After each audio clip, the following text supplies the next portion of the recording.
Good morning, Snipes Academy.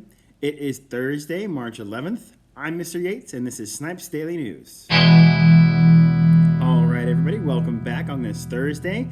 In case you're getting some deja vu from the weather, it's not deja vu. It actually is the same almost every day, which is, frankly, fine by me. Today we have a high of 70 and a low of 51, and it will be sunny again all day.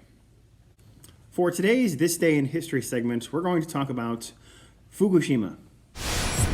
So, on this day in history, March 11th, 2011, the largest earthquake ever recorded in Japan caused massive devastation, and the ensuing tsunami decimated the Tohoku region of northeastern Honshu.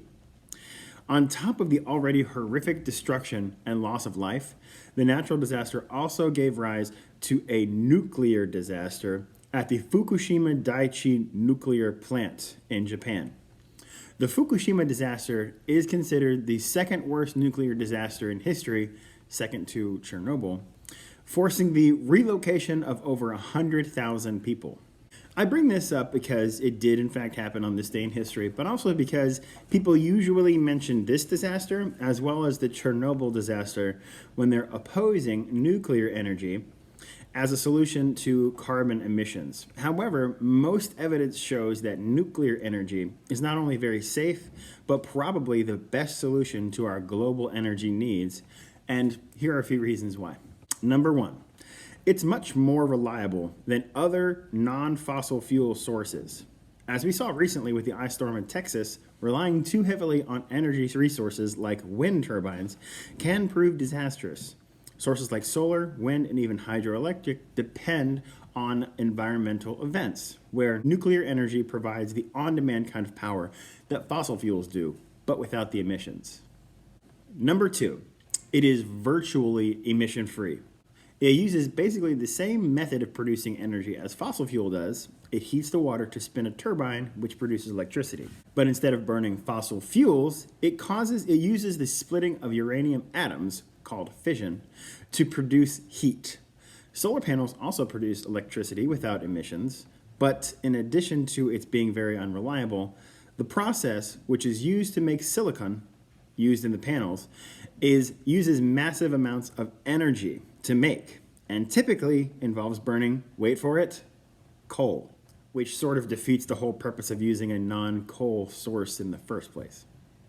Number three, nuclear energy can be used anywhere. Because of the small space needed to operate a nuclear facility, and because the fuel needed is extremely dense and compact, nuclear energy can be produced anywhere on the planet. This means that countries that use the most amount of energy, like China and India, and new developing countries will be able to use this energy in the future and can benefit from the on-demand energy of nuclear without increasing their overall emissions by burning the reliable and plentiful but emission-causing fossil fuels. I realize I'm starting to sound like an advertisement for nuclear energy, but I think it's really important that people know about. And if you're really serious about wanting to reduce the overall carbon emissions on the planet, nuclear energy is a great solution. Last but not least, let's move on to some birthdays. We don't have birthdays today, again. Just kidding, we have 3 birthdays. In second grade, we have Heidi Martinez Mijangos in second grade, who is turning 8 today. We have Jude Nieto Curitin in kindergarten, turning 6. And we also have Desir Reed in kindergarten, who is also turning 6. Fun fact, today is my son, Jay's 10-month birthday. So in 2 months, he'll be a year old. And that about wraps it up for us today, guys. So I hope you all stay safe, work super hard, and I will see you again tomorrow. This is Snipes Daily News.